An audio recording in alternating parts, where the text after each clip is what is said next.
On January 23, 1983, in a quiet and rural Welsh village named Llandough Brefi, where nothing out of the ordinary ever usually happened, Ceredigion had his village turned upside down. A murder occurred.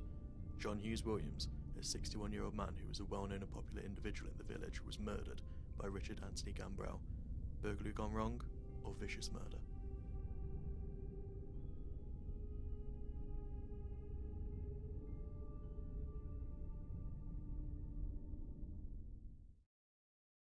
Gambrell broke into John Hughes' bungalow and waited for 3 hours in the dark for him to get home before shooting him in the back as he entered his bedroom. As Williams lay on the floor dying, Gambrell shot him another several times. Gambrell then went on the run and made it to Hampshire. The lead investigator at this time was P.C. Lake, who was interviewed in a report saying the following statements. Certainly there was a burglary involved, signs of entry, and signs of search. We don't know what's missing of anything yet, but certainly the shotgun has been stolen. He also addressed the public asking them to look out for signs, tracks, and sightings of Gambrell. However, they should not approach him under any circumstance. He reassured the public by saying the police have all the resources needed to deal with the apprehension of Gambrell. Gambrell met with his former teacher, Charles Kennedy Neal, for help. They met at a car park. However, unknown to Gambrell, the police were waiting for him, about a mile away, ready to arrest him. In January 1984, Gambrell sat in front of a judge, talking about his crime. He refused to admit to murder. He said he didn't even know Williams.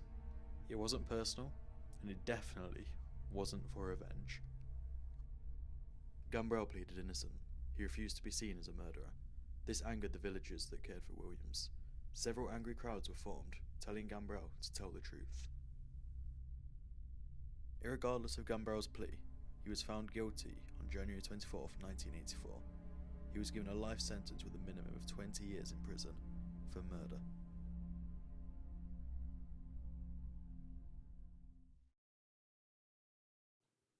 The funeral of Williams caused the distress of everyone who turned up to mourn for him and his family.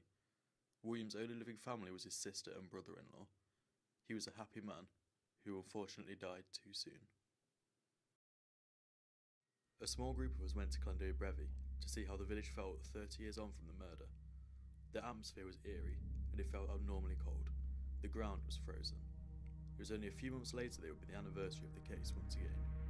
Walking around, we were able to get a feel for where John Hughes Williams lived. The village was still, almost lifeless. Maybe it was our research, but it was nerve-wracking. The community we did meet were kind, but seemed to always be alone. We spoke to the local shopkeeper about the community being so close. Everyone knows everyone. She told us the main rumour that came from the murder. It was said on his release that he was going to come back and find the shotgun that he'd hidden on the hillside and then try and trace the old man's family and basically take out the whole family.